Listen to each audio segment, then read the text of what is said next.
Welcome to the Minnesota Collegiate DECA Career Fair session with Fastenal. During this session, DECA members will connect with potential employers and hear firsthand what it's like to work for Fastenal. Before we introduce our guest, let's lay out the ground rules. Please be courteous to your fellow DECA members and the presenter. If you have any questions, please put it in the chat or use the raise hand function.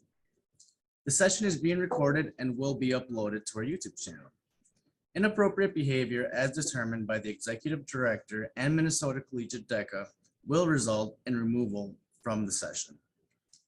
Now, I would like to introduce our guests from Fastenal, Benjamin Hasen and Kylene Pappenfuss. Welcome. Thank you for being here. Thank you. Thank you. Hi, welcome. We're going to run through a PowerPoint, right, Kylan? And I'll introduce myself. My name is Ben Hasen. I'm the district manager over Southeastern Minnesota. I cover the southeastern corner of the state. I oversee the operations in the field, sales and operations at the store level. That is under my umbrella. Kylan can introduce herself. All right. Hi, everyone. My name is Kylene. I work out of our headquarters in Winona, Minnesota. I'm part of our human resources department, specifically on our diversity and compliance team. So anything from reviewing applications, conducting phone interviews with our candidates, things of that nature is a lot of the things that aspect of my team and what we do. So I'm going to go through a little bit more about Fastenal and what Fastenal is here in a PowerPoint I have. And then we'll get into some specific questions that you guys have, maybe what you're looking at as well, and kind of go from there. All right. Let's see here.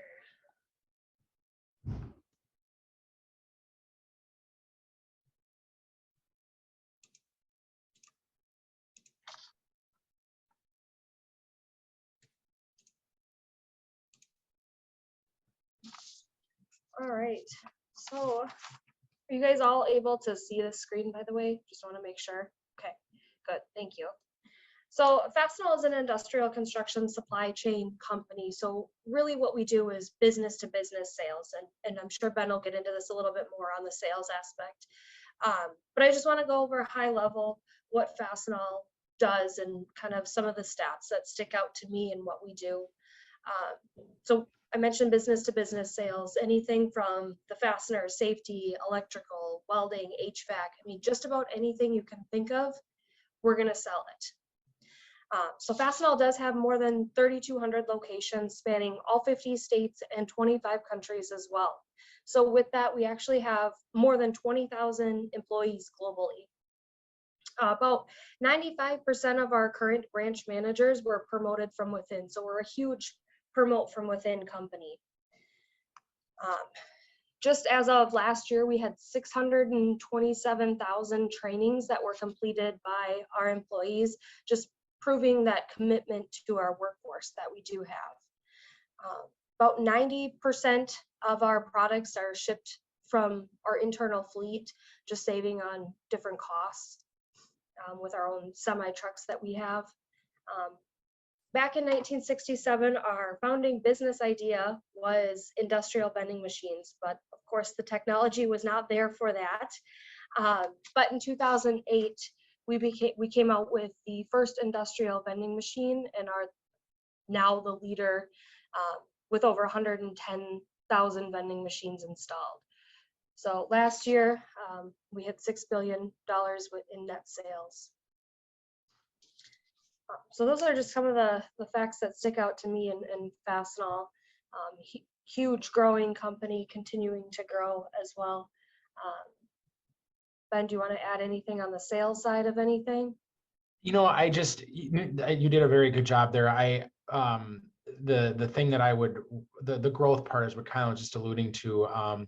You know, we've been a growth company for a very long time, and one of the things that is nice about that is that growth from within, and it's been something that you know, a lot of employees, if you ask employees what they desire in a company that they're looking to, begin a career with, is what opportunity is there, and it's there. And on the sales side, Kylie, you knocked it out. Perfect. Oh, wrong way, sorry. So I mentioned in my intro that I'm with our headquarters. We're headquartered in Winona, Minnesota. So that's where you're going to find anything from the accounting, finance, HR, IT, marketing,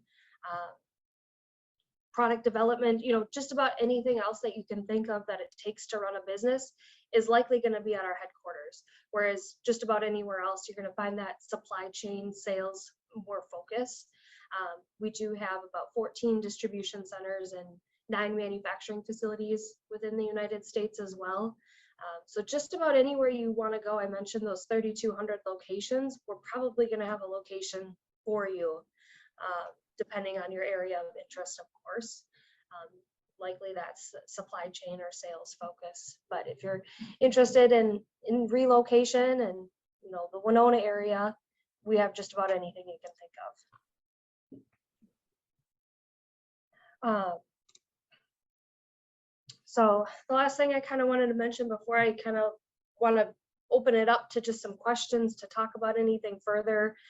Maybe you'll have questions about internships or just jobs in general, things like that. But we're just a world-class growth company. We have decentralized decision making, and the people are Fastenal is about our people. And that's a huge part of our company and what we do is grow through customer service. It's all about our customers and our people. So I kind of want to open it up for any questions that you guys have and just really tailor it to what you guys are kind of looking at.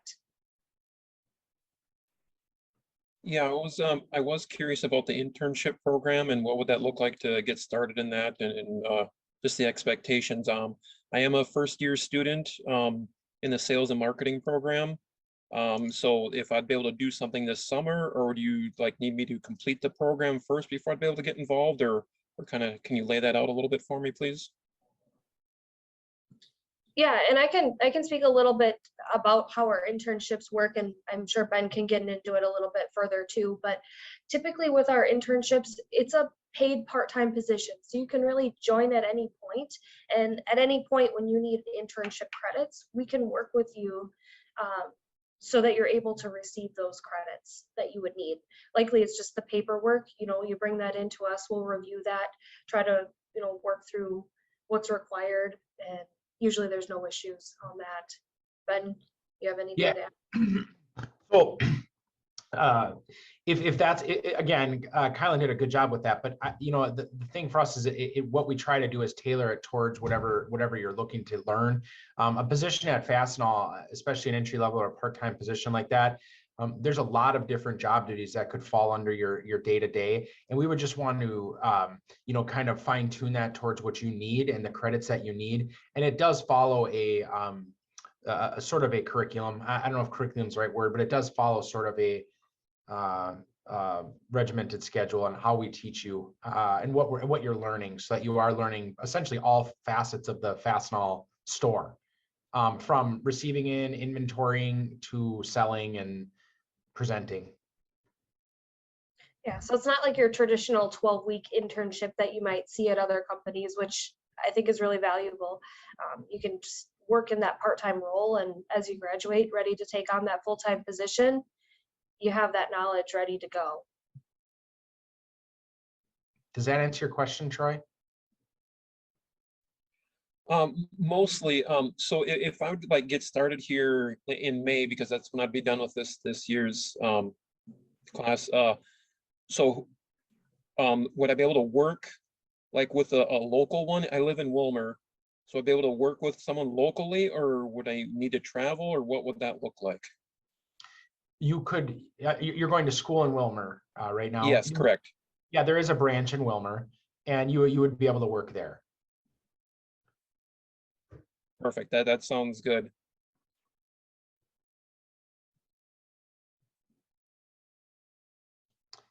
What other questions do you guys have?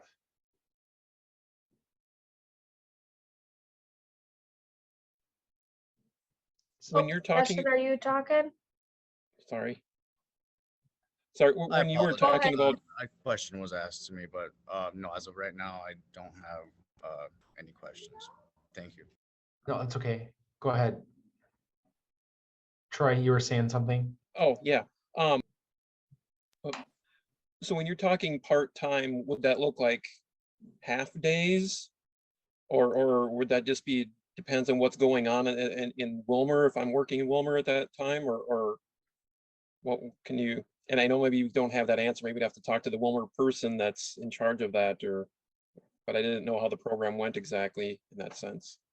So it's in a part-time position. It's really about and to be honest with you, it's one of the best things about Fastenal, especially for college students, and that is the flexibility. So really, what's going to happen is we're going to allow you to work whatever we're really flexible. And so I can't give you a straight answer. It's going to be from 7 o'clock till 10 o'clock or whatever it is, because I don't. To your point, that it's up to that manager and you to come up with a schedule. But it usually is during the day. So it's 7 to 5. It's not at night or anything like that. And it would basically be what your availability is, and we would work around your schedule. Thank you. I'm getting excited when I hear you guys talking, so I'm kind of hoping this works out. So thank you. So why would, for example, what's your why for working at Fastenal there, Ben? What gets you up in the morning, and why are you driven? You as well, Kylan. What is your both of your whys? I love talking about me, so I'm just grinning ear to ear. But in all seriousness, I'll give you my quick Fastenal story. I've been with the company for 22 years. I worked at a company out of school for about 2 years, and well, in school and then out of school. And it was a place that had a lot of nepotism, favoritism, things like that I just knew that I would not really get ahead, but I was really happy and I was making okay money. And the Fastenal rep came in and talked to me and said, I think you should come over to Fastenal. And it took a lot of coercing me to come over, but I ended up jumping ship. And I tell this story a lot. And in about 2 weeks, I knew I was home. And I because of the fact that I knew that no matter what, people on my team were going to get behind me and they were going to support me, and nobody was going to get in my way. If I wanted to run, nobody would get in my way. Sorry, guys, I'm getting goosebumps just thinking about it 22 years ago. But what keeps me going is, again, there's opportunity. This company has done a couple things for me outside of college. There is what we call our Fastenal School of Business. And in that we call FSB, Fastenal School of Business. And that is it's a school of business that can train somebody essentially from entry level all the way up to the executive level. And these are in-person classes. We have them. Kylan probably knows a lot more about the other areas outside. We have it in Winona. And so I've learned a lot. So they've trained me in the sales field, leadership. There's all sorts of courses, human resources, anything you can think, inventory management. They have courses that you can continue to take. And so what keeps me going is my ability to make the decisions that impact the customer in a positive way without anybody really saying yes, no, or whatever. It's hard to describe, but I absolutely love this company, and it's 22 years. And sorry to be overly cheesy, but like I said, when I got here, I knew I was home. Culture is everything within a company, and I think that apart from culture, you spoke about how you had a Fastenal recruiter say, "Hey, come work for us," and I think that goes to show that obviously companies want to build on a culture with people that fit that culture. So I think when you can find a company whose culture you can, ultimately align with, that's a rewarding feeling that not many people have the opportunity to experience in their lives. So thanks for sharing that, Ben. No, and I kind of gave I appreciate your comments. I kind of gave the the rosy version. And I will say this, like, it took a lot of hard work, and again, it takes a lot of hard work and dedication, the ability, I mean, and the willingness to serve and all of that stuff and put yourself out there. So it's not that it's just automatic. It does take a lot of hard work but if you're willing to do that, and then that there's a team there to support you. Without the hard work, where would the glory be, right? Right. So Kylan, now I'm curious what keeps her coming back every day. Yeah, I just wanted to add with Ben talking about our FSB and how great it is. I mean, it really is a great, call it kind of like Fastenal University. There's just so many different trainings, like Ben said.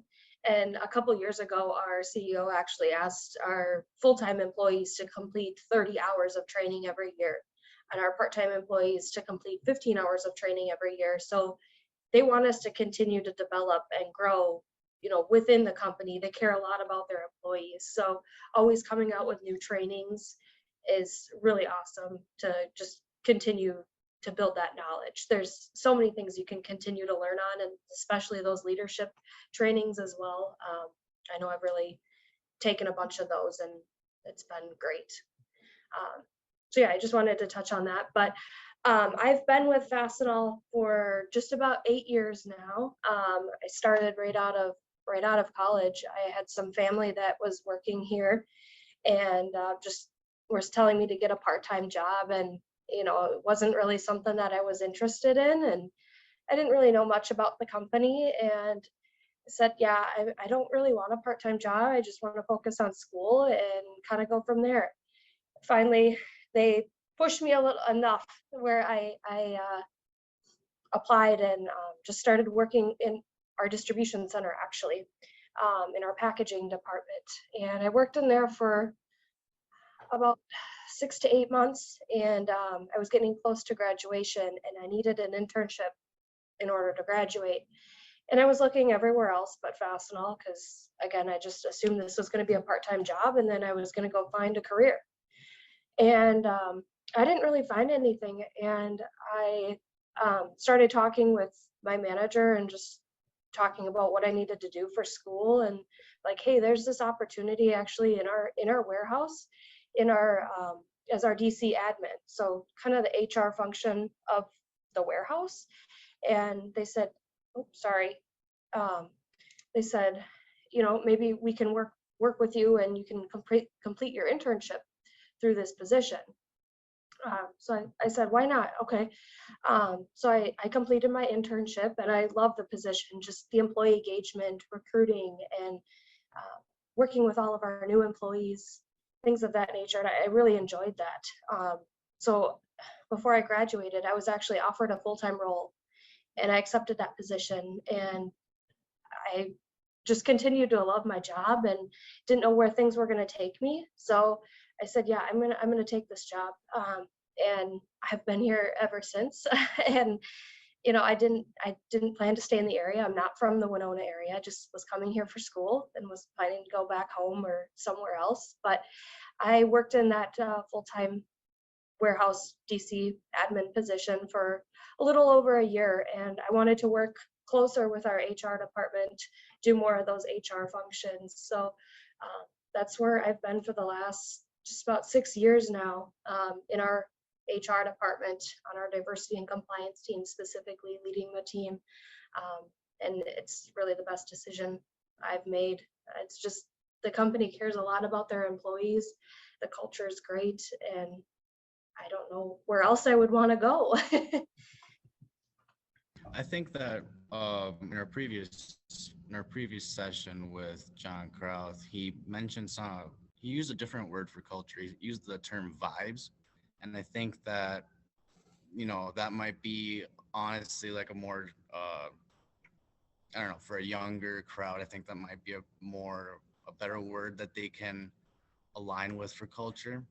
I don't know why that just came to my head when you said that, but just kind of wanted to share.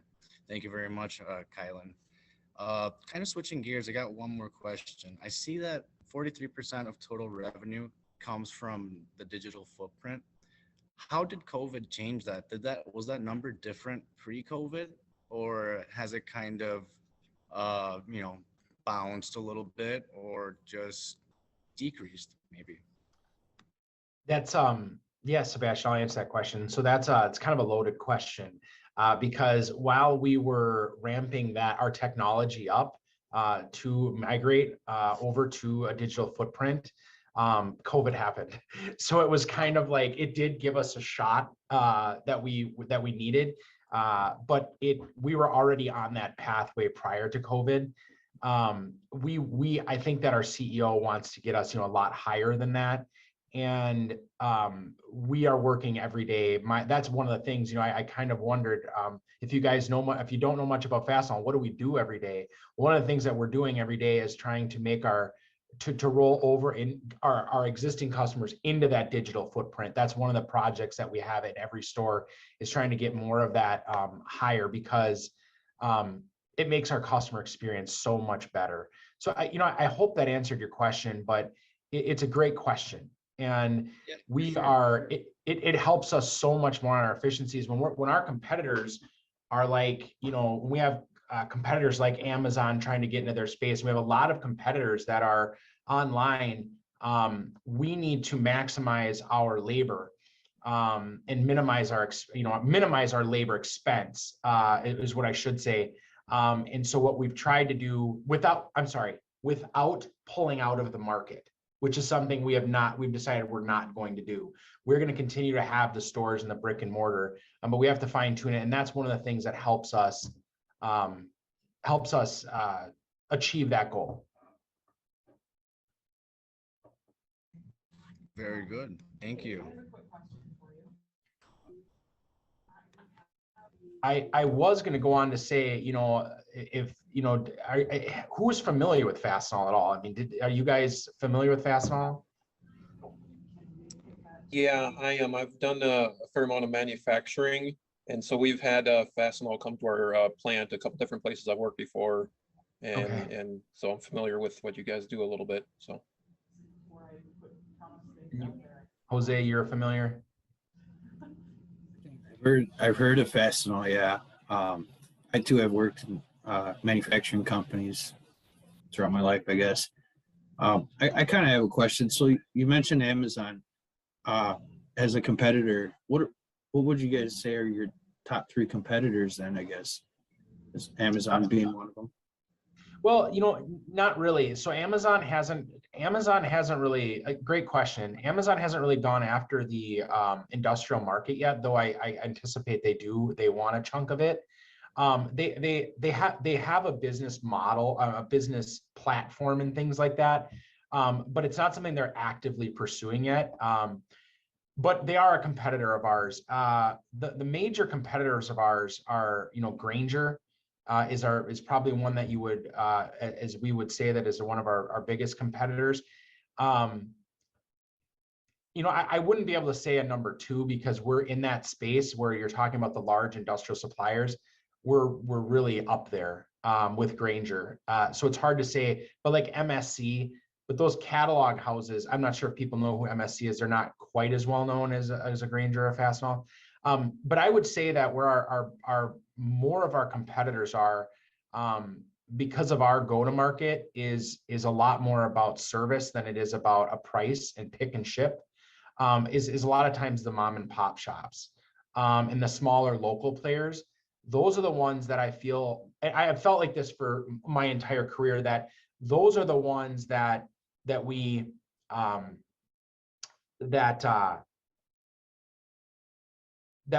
align with better and compete with it better. But I would also say that those catalog houses, again, as we get bigger, become a little bit more a part of it. I think in our space, the industrial world that we serve, it's fluctuated throughout the years. But let's say that I'm just going to pick off some numbers, so I don't write these down or put them on YouTube. But it's probably like a $150 billion, okay, $150 billion industry, let's call it. And you can see here, we did $6 billion. I assume Granger did somewhere around $10 billion. So you have $16 billion in an industry that is $150 billion. So you can see where if I was to pull up a pie graph, you would see that the smaller local regional players have a lot more of that space than the large ones. Great question. Does that answer it? Thank you. Yes, it does. Say, Ben, just out of curiosity, so is Fastenal is compartmentalized geographically by the looks of it, or is it like a different corporate structure? I think, can you ask that a different way? I don't understand. I just want to make sure I answer it Of correctly. course. So, regions broken up kind of by like the continent, or is it by is it structured top down? So kind of like how do I explain it? It's just kind of like the structure of the corporation. Is it kind of compartmentalized by job processes, geographic location, or kind of or utilizing maybe like a matrix compartmental? I think I can answer your question. If I don't, we'll restart it. Was my mic muted? I'm so sorry. No, just for a second. It Okay. just clicked for like the last second. Okay, cool. I got scared for a second. No, I heard you. So there are two sides of the business. If you want to talk about structurally, you have the operational side and the sales side of the business. And the sales side is going to represent the branches in that side of, like, mainly that side of it. And so that's kind of split at the top. There's a hierarchy there. And from there, it goes down to the operational side. Yes, you've got vice presidents of, warehouses, HR, you can go on and all of that side of the business. But on the sales side, which is where I represent, you have international. So there's an international side that handles Canada, Mexico, and then everything, else outside. And then you have two, the East and the West, split up that way.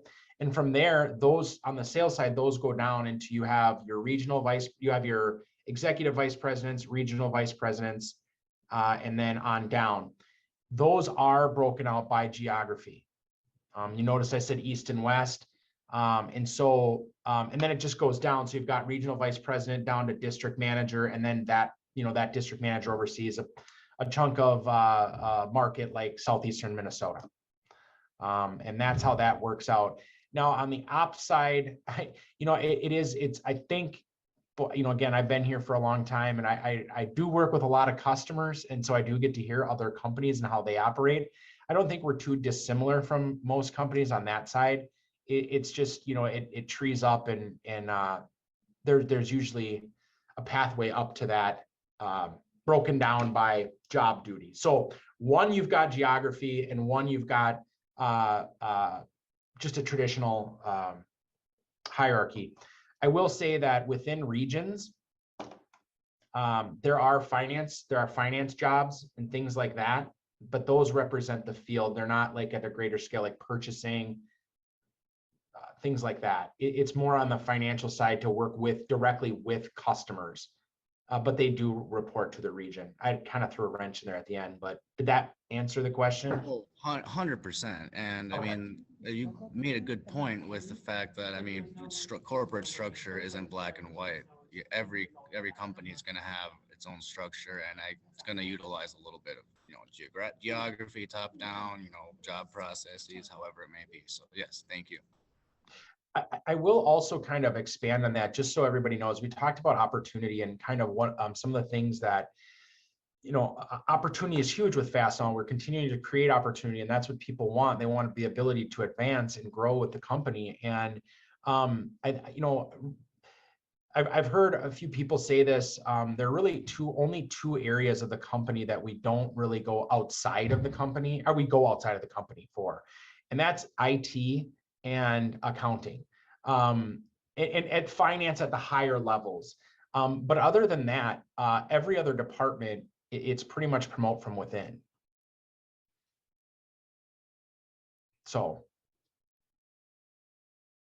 I guess we don't have any, knuckleheads like me that, can sling parts that can go in and do IT, write programming. I'm just not that good at it. So, well, this is a good conversation. What else do you guys have?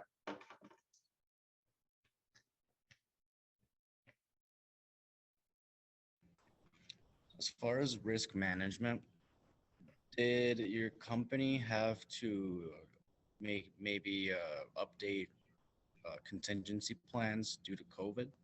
Did you ramp them up? Did you maybe switch certain, ways that you maybe hung on to inventory? I know that a lot of companies now, well, not a, it depends on the industry, but some companies want to have contingency plans for their contingencies.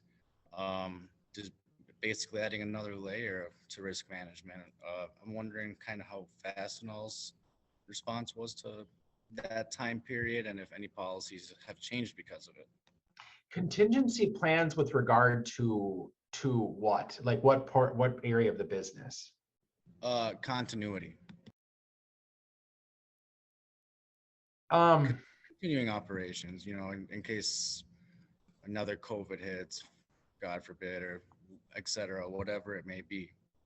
I guess, did you guys improve or update those risk, whatever policies you had set in place for such and such occurrence?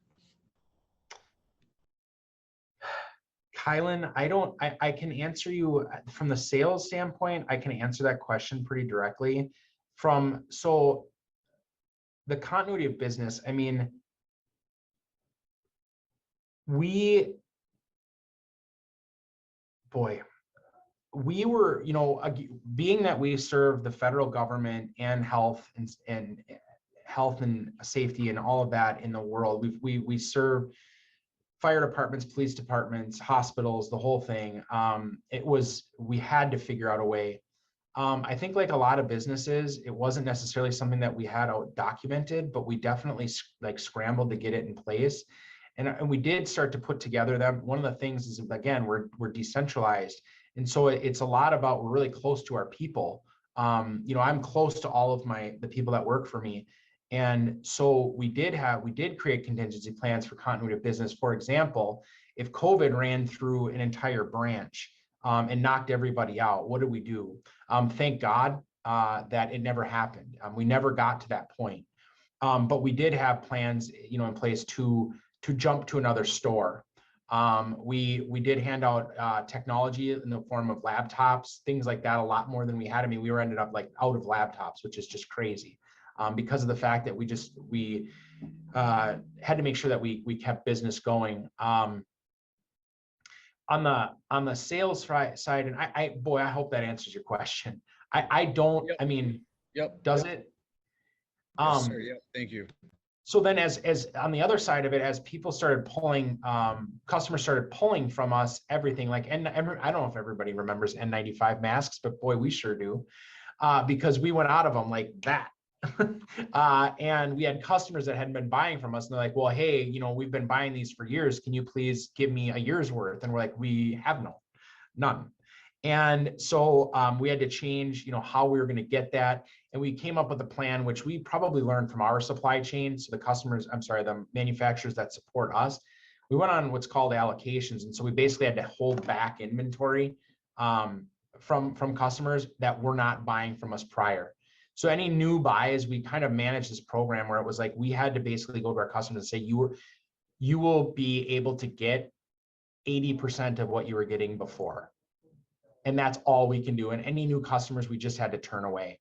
And so that's not necessarily like a recruiting question, but that's like a customer may come to us and say, how are you going to support me and make sure that I have supply continuity? And that's how we did it.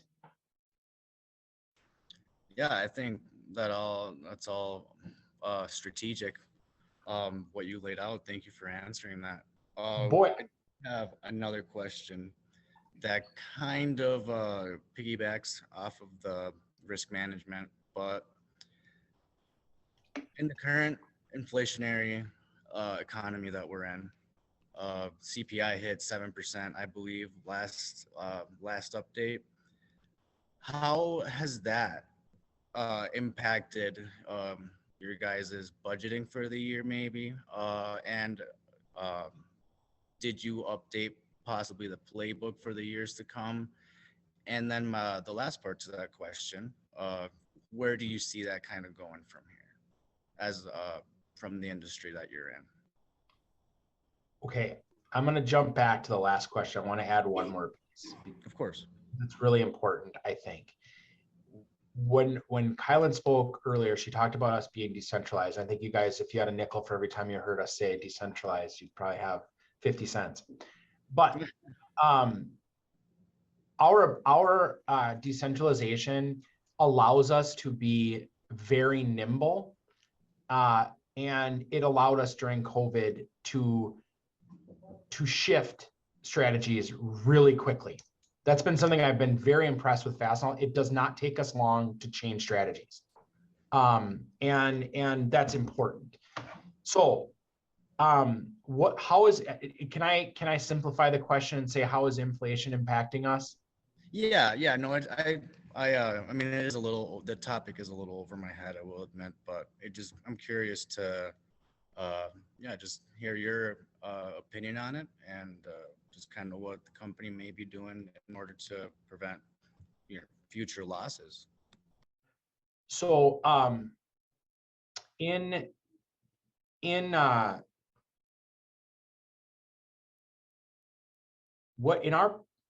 world, we are absolutely at the center of supply chain. That's what we are. That's why we exist. We're supply chain. And so while a lot of people are hearing about this now, unfortunately, we've kind of been seeing for a long time, because we supply the products that go into, we supply a product that goes into make a product that might end up getting to a consumer. It takes a while. And so while we've been seeing these things for honestly 12 months and kind of predicting it, it's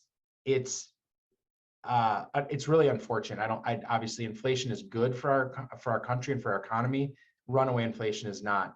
So some of the things that we've been seeing, obviously price increases are just rampant. And so that's what's causing a lot of this is, this inflation, supply and demand.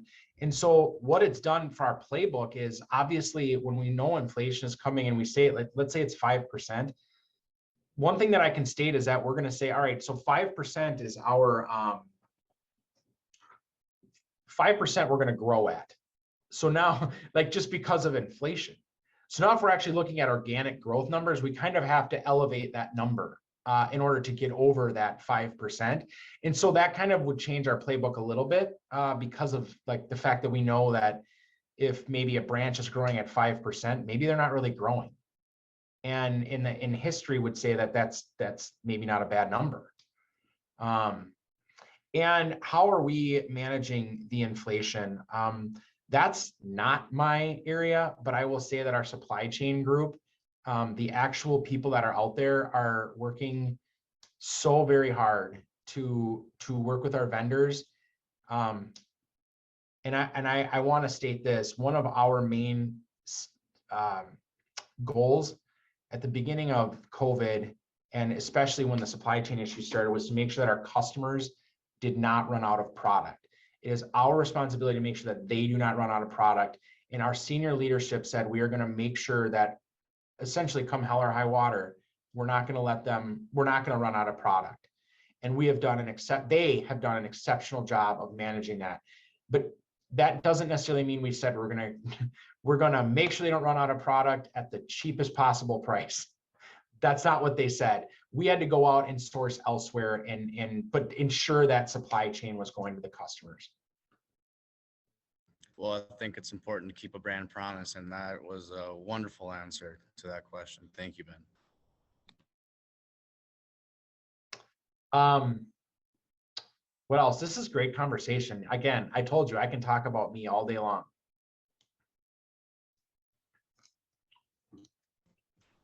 Does anyone have any more questions, or would they like to drop them in the chat?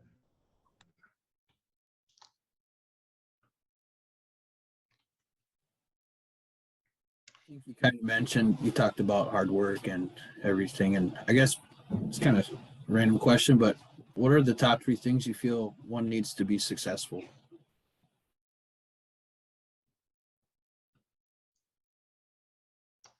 That's a great question, Jose. I'm going to tell you this. Just bear with me because I'm going to go down the cheesy path really quick a little bit, but I do really believe in these things. So I'm going to do you one better. I'm going to give you 4. All right. And these things are not just randomly off the top of my head. These are our core 4 core values. Ambition, innovation, integrity, and teamwork. Those are the 4 things. And I am, when I'm going out and interviewing people, those are the things that I'm looking for. And if they exude or if they display those types of things, I know that they have what it means to be successful. And for me, if we can really get those 4 right in an individual, and that individual can get them right, and I'm not saying everyone is born with those things, but it's definitely something that we can teach and coach and train. We are all just a much better place. And so there you go. I like it. Thank you. That was a great question. Was a great question. Does anyone have anything else they'd want to add? Yeah, just another question about the internship. So if I said, hey, I want to get started here, with the internship, what would you say would be my first step? Well, I would, you can either write, I don't know if I want to give my email out, but like we can get in contact. I guess I don't care. My email address, if you want to write it, go ahead. I can give them an email address. Okay. If you want to email careers@fastenal.com with your information, like your name and everything, feel free to email that group and we're happy to direct you in any way. But like we said, since any posting, you're going to apply directly on the website and you would just apply through a part-time position. You can certainly just go onto the website and see if there's any openings in the Wilmer area and submit an application directly right there. If Kylan, we can get you in contact with the district manager up there.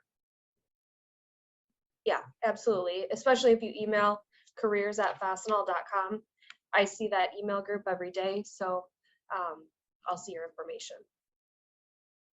I did write a note, just so you guys are aware. I think that it's probably pretty safe to say that any community over 15,000 people, we probably have a branch, some sort.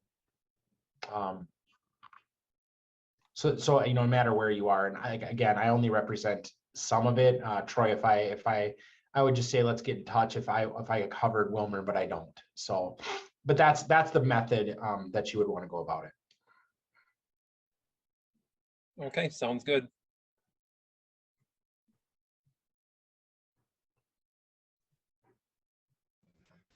Any more questions, DECA members? Going once. Twice. Sold. Thank you, Ben. That presentation was fruitful, and we're very thankful that you joined us today. If you're interested in more information about working for Fastenal, visit our Career Resources Center and webpage at mncollegiatedeca.org for links to get started. We would also like to thank Kylan for giving us her time and taking part in today's presentation. It is always nice to hear from the pros. Before we leave, we want to let you know that this session has been recorded and all the conference attendees will be emailed with a link to the YouTube once it has been uploaded.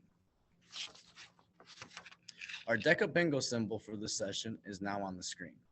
You should have received your DECA bingo card in an email on Wednesday. Be sure to mark your DECA bingo card and attend more sessions for a chance to win free Caribou gift cards. Our next session will be the Home and Service Career Fair session. at 3 p.m. on YouTube. Thank you for joining us today. Or on Zoom, on Zoom. That was our next session will be the Home and Local Service Career Fair session at 3 p.m. on Zoom.